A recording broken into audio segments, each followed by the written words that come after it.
Hi guys, it's Nina from VR Focus. Today is a Thursday, so I'm giving you the latest VRTV news. VR is changing the future in how medical staff are being trained. The Children's Hospital in Los Angeles is training their medical staff for pediatric trauma situations. The hospital is working together with AI specialist AI Solve and BioFly, a VR Hollywood special effects team, to create a medical environment where you use the Oculus Rift to train staff. They save $430,000 every single year by training their staff in this VR simulation. So instead of using dummies and doing lots of cleanup and preparation, they're going to be using VR and Oculus Rift to train their medical staff. A growing trend is that advertisers are looking for new ways to use both AR and VR to connect with their audiences. Coke and Spotify are doing something pretty cool in Canada. So if you're in Canada, you have a Coke bottle and a Sprite bottle, you download the app on the iTunes or the Google Store, you scan the promotional label, you have access to one playlist out of 189 other playlists curated by obviously Coke and Spotify. Once you unlock the playlist, you can save it on your Spotify for the whole summer. Speaking of the future, Nvidia is working on reducing VR latency and replacing the keyboard. During the GPU Technology Conference, Morgan Maguire, soon to be Nvidia's research scientist, is talking about the future of VR.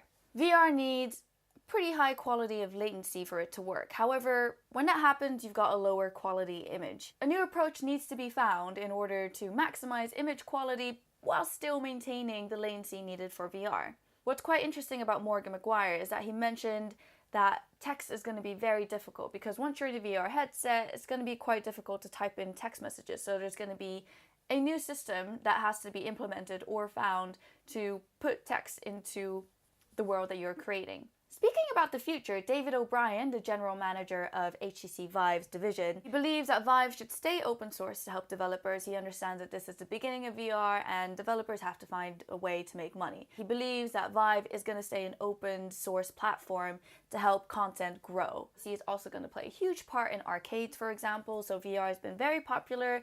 VR arcade pop-ups are popping up all across America and Europe.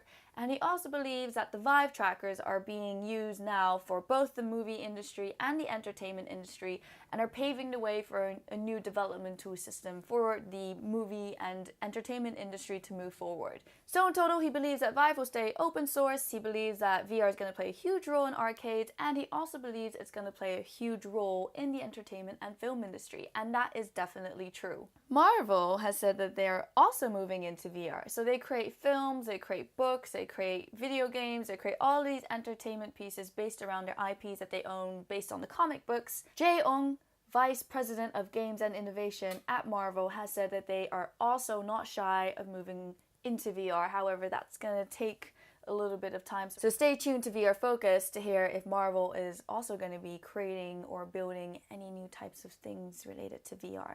Be very interesting to see if they're going to be using HTC Vive trackers for any of their products. And it's not only Marvel that's moving into VR, but Facebook is moving into VR as well. At F8, Mark Zuckerberg stated very clearly that he's very interested in AR. However, they're also creating long-form content and short-form content. So they're going to be creating long content pieces, kind of like House of Cards on Netflix or ABC's Scandal. And they're also going to be creating shorter length pieces that are about 10 minutes long. Created by Condé Nast Entertainment, there's going to be a VR experience as well. So get this, right?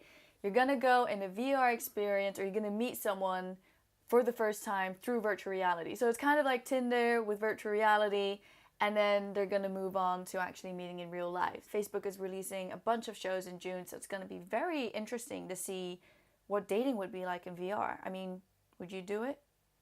Would you date someone in VR and then meet them in real life? It's kind of like the next step after like meeting someone online, like typing and saying, hey, and then the next step is actually seeing them in VR, and then it's kind of like, let's meet for real. What is the world coming to? So we talked about the future of VR and how it's going to be used in hospitals, used to educate people, and how HTC Vive trackers are going to be going and being used in different places, how Facebook is moving into creating virtual reality content. However, there's also new VR releases. nDreams announced a publishing agreement for Paw Print Games' Bloody Zombies. So this game is coming to Xbox One, PlayStation 4, and PC later this year.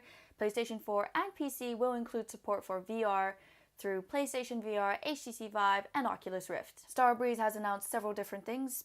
Starbreeze announced Payday 2, which is coming to HTC Vive later this year. It will be cross-platform, and if you've poured hours into the game, you can play the same character in VR. It'll be £14.99, and the beta is due later this year. Starbreeze is also bringing Storm, a multiplayer first-person shooter, to Star VR.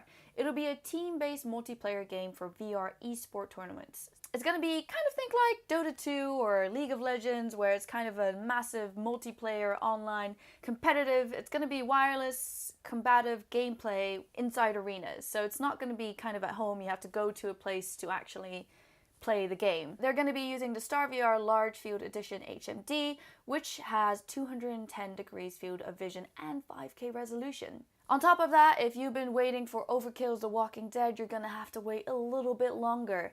This is an immersive co-op title based on the universe of The Walking Dead and has been delayed until 2018. Thank you for watching. There's lots of stuff happening around the world. VR is definitely growing and lots of things are changing. It seems like bigger companies are trying to also integrate VR into their content forms. How do you feel about dating in VR? Would you do it? Would you also kind of go to like this paintballing thing and you play this online massive multiplayer and it'll be kind of like esports? Would you get into that? Would you go outside of your home to play online with people in a combative arena? What do you think of the hospital using VR to train their medical staff? Do you think it should be implemented around the world? Do you think it's a great way of moving forward?